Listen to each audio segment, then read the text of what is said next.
The day my mother became my patient was the day my hands started shaking. I had treated hundreds of people before. Old people, young people, rich people, poor people. But when I looked at the name on the hospital file, my heart stopped. Patient name, Maria Santos, my mother. For a moment, I could not breathe. I stared at the paper again and again, hoping it was a mistake. But it wasn't. The nurse looked at me and said softly, "Doctor, the patient in room 207 is waiting." Room 207. I slowly walked down the long white hallway. The sound of my footsteps echoed in the silence. My mind was full of memories, painful memories, because the truth was, my mother and I had not spoken in 8 years, and now she was lying in my hospital bed, waiting for me, her son, her doctor. My name is Daniel. I am 32 years old now, and I work as a doctor in a city hospital. Many people respect me. Some even call me successful. But my life did not start like this. My childhood was not warm or loving. In fact, I often felt like a stranger in my own home. I grew up in a small town with my mother and my younger sister, Lily. My father died when I was 9 years old. After that, everything changed. My mother became cold, very cold. She worked long hours at a small shop in town. When she came home, she was always tired and angry. But strangely, she was only angry with me. Not with Lily. Never with Lily. Lily was the golden child. She was beautiful. She had long hair and a bright smile. My mother always bought her new clothes, new toys, and sweet desserts. But when it came to me, things were different. I still remember one night very clearly. I was about 12 years old. I sat at the dinner table doing my homework while my mother cooked in the kitchen. "Mom," I said carefully, "my school is having a science competition next week." She didn't look at me. "So?" "I want to join, but I need some materials. The teacher said we need about $20. She stopped cooking and turned around slowly. $20? She said with a sharp voice. I nodded. She laughed, but it wasn't a happy laugh. "Daniel, do you think money grows on trees?" she asked. "I just thought—" Before I could finish, she interrupted me. "You always want something, always asking, always complaining." I felt my face become hot. "I'm not complaining," I said quietly. She slammed a plate on the table. "You don't need competitions. You need to study quietly and stop wasting my money." Then she looked toward the living room. "Lily!" she called. My sister ran in happily. "Yes, Mom?" My mother smiled warmly, a smile I almost never saw. "Tomorrow we'll go to the mall. You need a new dress for your school party." Lily clapped her hands with excitement, and I sat there in silence, holding my science paper. That night, I cried quietly in my room, not because of the competition, but because I understood something very painful. My mother loved Lily, but she didn't love me the same way. Maybe she didn't love me at all. As the years passed, the difference became bigger. Lily got everything she wanted. If she wanted a new phone, she got it. If she wanted expensive makeup, she got it. But when I needed school books, my mother would say the same words. "Use the old ones."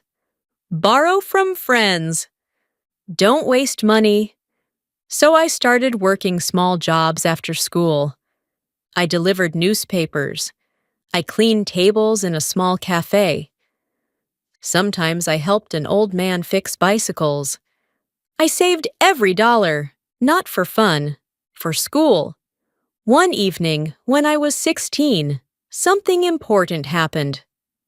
My biology teacher, Mr. Carter, called me after class. "Daniel," he said, smiling, "your exam score is the highest in the school." I was surprised. "Really?" He nodded. "You have a talent for science. Have you ever thought about becoming a doctor?" A doctor! No one had ever asked me that before. I laughed nervously. "Doctor, that's impossible." "Why?" he asked. "Medical school is very expensive," I said. Mr. Carter looked at me seriously. "There are scholarships for students like you." That night, I couldn't sleep. For the first time in my life, I imagined a different future. A future where I was not the ignored son, not the unwanted child, but someone important, someone who could help people, someone who mattered. But when I told my mother about my dream, everything exploded. We were sitting at the dinner table again. "I want to become a doctor," I said carefully. My mother froze. Then she slowly put down her spoon. "A doctor?" she repeated. "Yes. My teacher says I can apply for scholarships." She stared at me like I had said something stupid. "Daniel," she said coldly, "stop dreaming." I felt my chest tighten. "I'm serious, Mom." She shook her head. "You should get a simple job after high school. We need money in this house." "But if I become a doctor, I can help." She slammed her hand on the table. "No!" Lily looked up in surprise. "You are not wasting years in school," my mother said angrily. "We cannot afford that." "But the scholarship—" I said no. Her voice was loud now. Then she said something I will never forget. "If someone should go to college, it should be Lily. She has a real future." The room became silent. Lily looked uncomfortable, but she said nothing. And I felt something inside my heart break. That night, I sat outside the house alone. The sky was dark, the wind was cold, and I made a decision. If my mother would not believe in me, then I would believe in myself. No matter how hard it was, no matter how long it took, I would become a doctor, even if it meant leaving my family behind. But I didn't know that one day, the same mother who refused to support my dream would lie in my hospital bed, helpless, sick, and completely in my hands. And when that day finally came, I would discover a truth about my family that would break my heart in a way I never expected. After that night, everything in my life changed. I stopped asking my mother for help. I stopped telling her about my dreams. Instead, I worked harder than ever. During the day, I studied at school. At night, I worked small jobs around town. Sometimes I slept only 4 or 5 hours. But strangely, the harder I worked, the more invisible I became at home. My mother never asked how school was going. She never asked why I came home so late. It was like I didn't exist. One evening, I came home after working at the cafe. My clothes smelled like coffee and soap. My hands were tired. Inside the living room, my mother and Lily were laughing together. The TV was on and shopping bags were on the floor. "Hi," I said quietly. Neither of them looked at me. I walked to the kitchen and opened the fridge. There was almost nothing inside, just some cold rice and a small bowl of vegetables. Meanwhile, Lily's shopping bags were full. I picked up one of them. Inside was a beautiful pair of shoes. Very expensive. My mother walked in and saw me holding the bag. "Don't touch Lily's things," she said sharply. "I was just looking," I replied. "They're not for you." Her words were simple, but they felt like a knife. The next year was my final year of high school. It was the most important year of my life. If I wanted a scholarship for medical school, my grades had to be perfect. Every day, I studied for hours. But at home, things became worse. My mother began asking me for money. At first, it was small amounts. "Daniel, give me $20. I need to pay a bill." "Daniel, lend me some money. I'll return it later." But she never returned it. And later, I noticed something strange. She always had money for Lily. New dresses, new phone, new makeup. One day, I finally asked her, "Mom, why do you keep asking me for money?" She looked annoyed.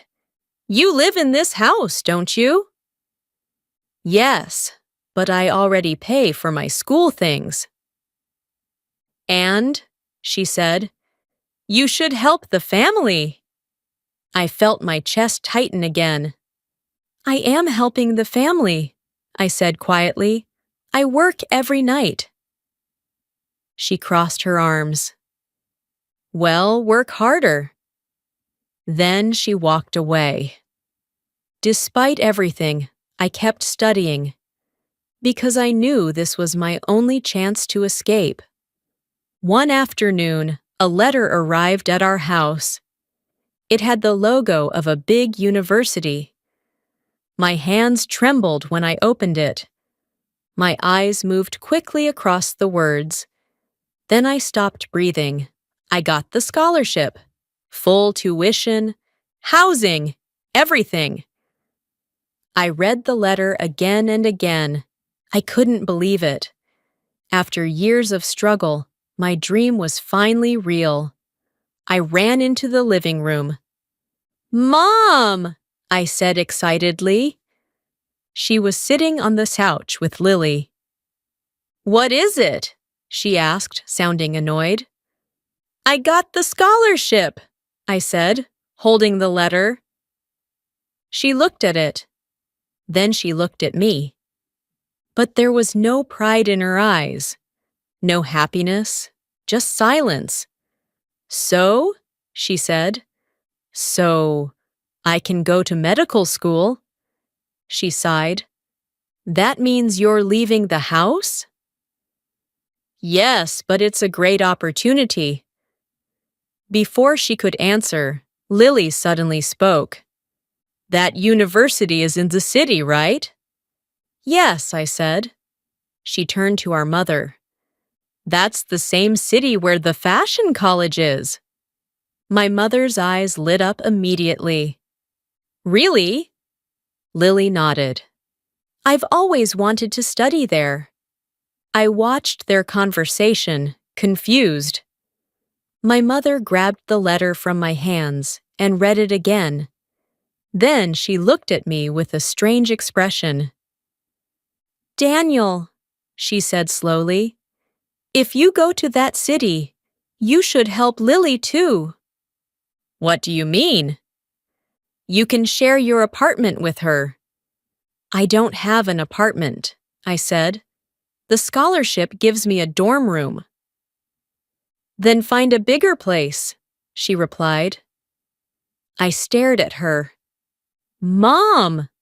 I'll barely have enough money for myself. She frowned. Don't be selfish. Selfish. The word hurt more than I expected. I worked for this scholarship for years, I said quietly. Yes, she said coldly, and now it's time to help your sister. That night, Lily knocked on my bedroom door. Can I come in? She asked. Sure. She sat on the edge of my bed. Look, she said softly, Mom really wants me to go to that fashion college. That's great, I replied, but the tuition is very expensive. I nodded slowly. So, I was thinking, she continued. My stomach tightened. You could help pay for it. I stared at her in disbelief. Help pay for your college? Yes. Lily, I'm a scholarship student. I don't have extra money. She looked disappointed. But you'll become a doctor someday, she said. Doctors earn a lot. That's years from now. She crossed her arms. You always think about yourself. I couldn't believe what I was hearing. I worked for years just to go to school, I said. And we are your family, she replied. Her voice was no longer soft. It was cold. Almost like our mother. A few weeks later, the biggest fight in our family finally happened. It started at dinner. My mother looked at me seriously. I spoke with Lily's college, she said. I looked up. They have a special program, she continued, but we need to pay the first semester soon. That's good, I said carefully. Then she said the words that changed everything. You will give Lily your scholarship money. The room became completely silent. I felt like the air disappeared. What? I whispered. You heard me, she said. My scholarship is for medical school. You can work instead, she replied. I stared at her, shocked. You want me to give up my dream for Lily? She needs it more, my mother said. Lily said nothing. She just looked down at the table. My hands were shaking now. I worked for this for years, I said slowly. And I raised you for 18 years, my mother replied coldly. So now you repay me. At that moment, something inside me broke. I stood up from the table. No, I said. My mother's eyes became sharp. What did you say? I said no. My voice was stronger now. I will not give up my future. The anger in her face grew quickly. You ungrateful child, she shouted. I'm not ungrateful, I said. I'm just choosing my life. Then she said something that still echoes in my mind. If you walk out that door for medical school, don't come back. The words hit me like a storm. I looked at Lily, but she still said nothing. Not a single word to defend me. Not a single word to stop our mother. And in that moment, I realized something painful. In this family, I was completely alone. So I packed my bags, and I left the house that same night. I thought that would be the hardest moment of my life. But I was wrong. Because 8 years later, when I walked toward room 207 in the hospital, I would learn that my mother had done something far worse than I ever imagined. 8 years passed like a long, heavy silence. In those years, I never went back home. I became a medical student in the city, just like I dreamed. At first, life was very hard. I worked part-time jobs while studying day and night. Many times, I felt like giving up. But I remembered my mother's words. If you leave, don't come back. So I didn't. I built a new life without her. Slowly, I became a doctor. A real doctor. People started calling me Dr. Daniel. But inside, I was still the same boy who once sat at a dinner table, feeling unwanted. Then one morning, everything changed. I was in the emergency department when the hospital phone rang urgently. Dr. Daniel, the nurse said, "We have a critical patient coming in. Severe heart failure. She is being transferred to your unit." "Name?" I asked while checking files. There was a short silence. Then the nurse answered, "Maria Santos." My pen stopped moving. My heart stopped for a second, too. I didn't speak, I just stood there. Because I knew that name. I knew it too well. My mother. That is how I ended up walking toward room 207. Each step felt heavier than the last. My mind was full of questions. Why now? Why here? Why me? When I reached the door, I stopped for a moment. I took a deep breath. Then I pushed it open, and I saw her. She was lying in a hospital bed, connected to machines. Her face was pale. Her hair was thinner than I remembered. She looked small, weak. Not like the strong woman who once shouted at me. Not like the woman who told me to leave forever. For a moment, I just stood there without moving. Then her eyes slowly opened. She looked at me. At first, she didn't recognize me. Then her eyes widened slightly. Daniel?" she whispered. My name sounded strange in her voice. I didn't answer right away. I just looked at her chart. Her condition was serious, very serious. But I kept my face calm, because I was her doctor now, not her son. At least, that's what I told myself. "Doctor," the nurse said softly behind me. "She needs immediate care." I nodded. "Yes," I said quietly. "I will handle it." I stepped closer to the bed. "Mrs. Santos," I said in a professional voice, "can you hear me?" She blinked slowly. "Yes." I checked her vitals. Her heart rate was unstable. Her breathing was weak. Everything was critical. I gave instructions to the team. Prepare oxygen support. Start IV medication immediately.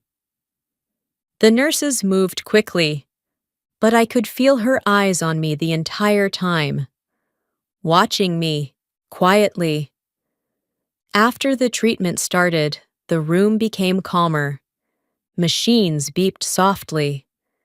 The nurses left for a moment. And suddenly, it was just the two of us.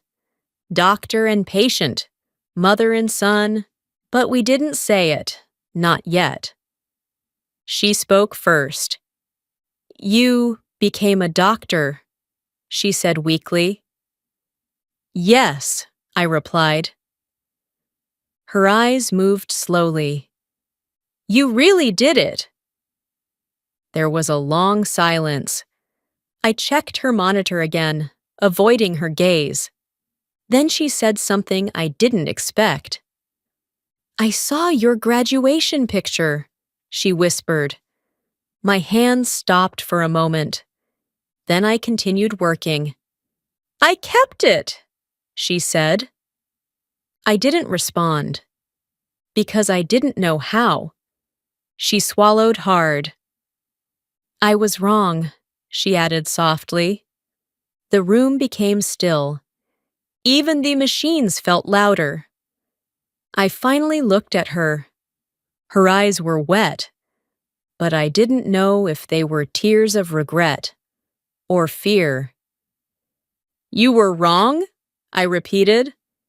My voice was quiet, but sharp. She nodded slowly. I didn't understand you back then. I laughed once. A short, broken sound. You told me to leave forever, I said. Her lips trembled. I was angry. That's not anger, I said. That was rejection. She closed her eyes for a moment. When she opened them again, she looked weaker. I needed help, she whispered. My chest tightened. Help? I repeated. She nodded slightly.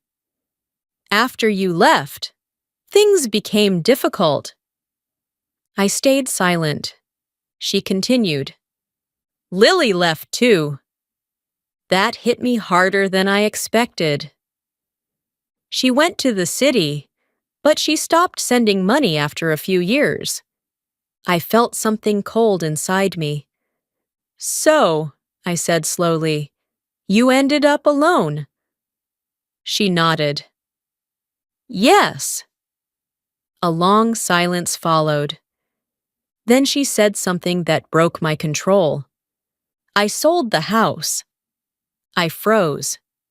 The house, I asked. She nodded again. Medical bills. I had no choice. My hands slowly tightened. That house was everything we had. It was where I grew up, where I cried alone, where I was told I didn't matter. And now it was gone. I stepped back slightly.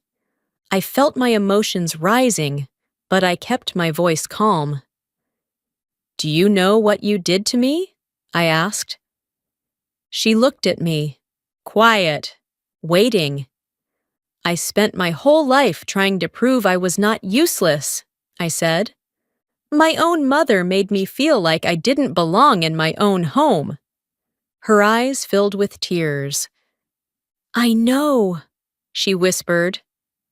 No, I said sharply. You don't know.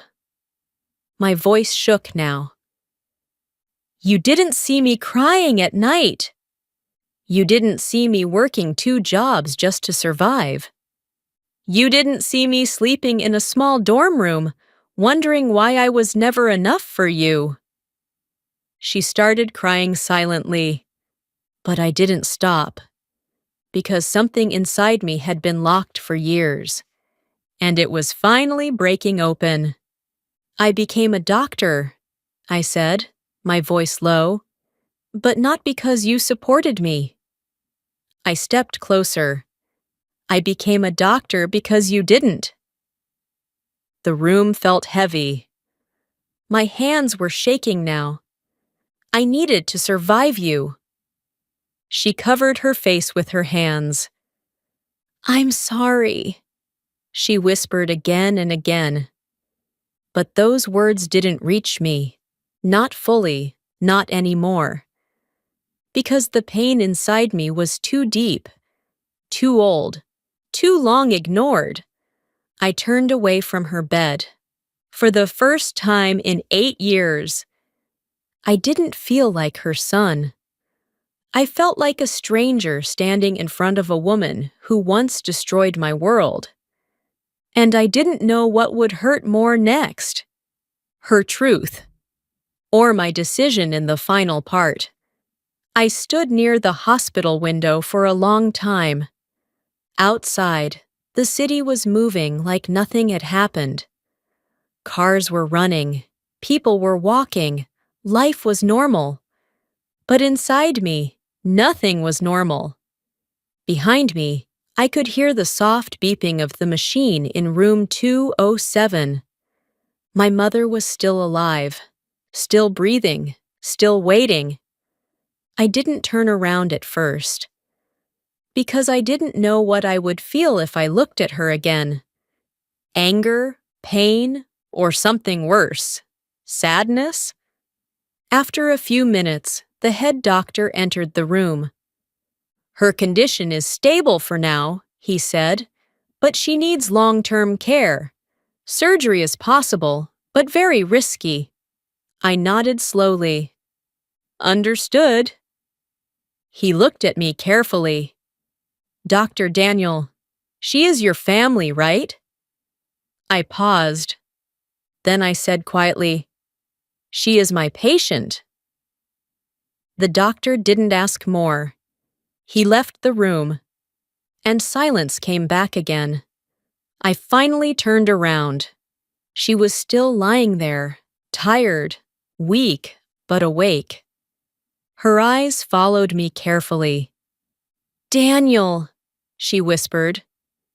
I walked closer. But I did not sit. I stayed standing, keeping distance. Professional. Safe. "What do you want me to do?" I asked calmly. She looked confused. I don't understand." "I am your doctor," I said. "Not your son here." Her lips trembled. "I don't want that," she said softly. I didn't respond, because that was not my decision to make, not anymore. A long silence filled the room. Then she spoke again. "Before I die, I want to fix things." Her voice was weak, but honest. I looked at her closely. "Fix what?" I asked. "Us," she said. That word hit me harder than I expected. Us. There was no us for a long time. Maybe there never was. I pulled a chair and finally sat down, but not too close. I needed space. "I have something to tell you," she said slowly. I didn't reply. She continued. "It was not only Lily who left." I frowned slightly. "What do you mean?" She closed her eyes for a moment, then opened them again. "She came back once," she said. My heart slowed. "When?" I asked. "2 years after you left." I stayed quiet. "She was crying," my mother said. "She said she was struggling. She asked for help." I listened carefully. "She asked me to call you." My fingers tightened slightly. "But I refused." The room became colder. "I told her you were too busy, that you didn't want us anymore." I stared at her. "Why would you say that?" I asked quietly. Tears rolled down her face. "Because I was proud," she said, "and stupid." Silence. Heavy silence. Then she said the final truth. "The truth is, I was always afraid of losing control." I frowned. She continued, "Your father died, and I felt like I had no power over anything anymore. I took it out on you." Her voice broke. "You were the only one I could control." My chest tightened painfully. "So I became harsh," she said. "Cold, unfair." She looked at me directly. "But you were never the problem." A long silence followed. I didn't speak, because my mind was full. Too full. I stood up slowly. "Do you know what the hardest part was?" I asked. She shook her head. "I didn't need perfect parents," I said. "I just needed someone who believed I existed." Her tears fell faster now. "I see that now," she whispered. "But it's too late," I said quietly. Her body shook slightly. I know. Another long silence. I looked at her monitor. Her condition was still unstable. She needed surgery. Without it, she would not survive long. The hospital door opened again. The nurse entered with files. "Doctor, we need your decision," she said. I looked at my mother, then at the file, then back at her. She was watching me carefully, not as a doctor, not as a patient, but as a mother waiting for her son's answer. My hands stayed still. My mind went back to everything: the empty dinners, the cold words, the nights I cried alone, the dream I built without her support, the life I created without her love. And now, she needed me. Only me. I closed the file slowly. "I will perform the surgery," I said. The nurse nodded quickly and left. My mother's eyes widened slightly. "Daniel," she whispered. I stood up. "I am doing this as your doctor," I said firmly. Not as forgiveness, not as forgetting, but as responsibility. The surgery took hours. I worked with full focus. Every movement was careful. Every second mattered. Outside the operating room, I could feel my past waiting. But inside the room, I was only a doctor, nothing else. Finally, the monitor stabilized. The surgery was successful. A quiet relief filled the room. The team stepped back slowly. "Good job, doctor," someone said. But I didn't smile. I just looked at her. Alive, breathing, still here. Later, I walked into her recovery room. She was awake, weak but stable. When she saw me, she tried to speak, but I raised my hand slightly. "Rest," I said. She nodded slowly. Tears were still in her eyes. "Thank you," she whispered. I looked at her for a long moment. Then I said something I never thought I would say. "You don't need to thank me." She looked confused. "Why?" she asked softly. Because my voice was calm when I answered. "Because I forgave you a long time ago." Her eyes widened. Tears fell faster now. "But that doesn't mean I forgot," I added. She nodded slowly, understanding. I turned to leave. "Daniel," she called weakly. I stopped at the door. "Yes?" "I was a bad mother," she said. I didn't turn back. I stayed facing the door. Then I said the final truth. "You were not a perfect mother," I said quietly, "but I still became a doctor because of you." She didn't understand. So I explained one last time. "Because of your rejection, I learned to build my own life." A pause. "Because of your coldness, I learned how to be strong." Another pause. "And because of your silence, I learned how to hear people who are suffering." I finally looked back at her. "Even you." Then I left the room. For the first time in years, I felt something I didn't expect. Not anger, not sadness, but peace. Outside the hospital, the wind was soft. The city was still moving. But I was different now. I was no longer the boy waiting for love that never came. And I was no longer the doctor carrying only pain. I was both. And I had finally learned this truth. Some wounds never fully disappear, but they can become the reason you grow stronger. I looked back at the hospital one last time. Then I walked forward, not away from my past, but beyond it.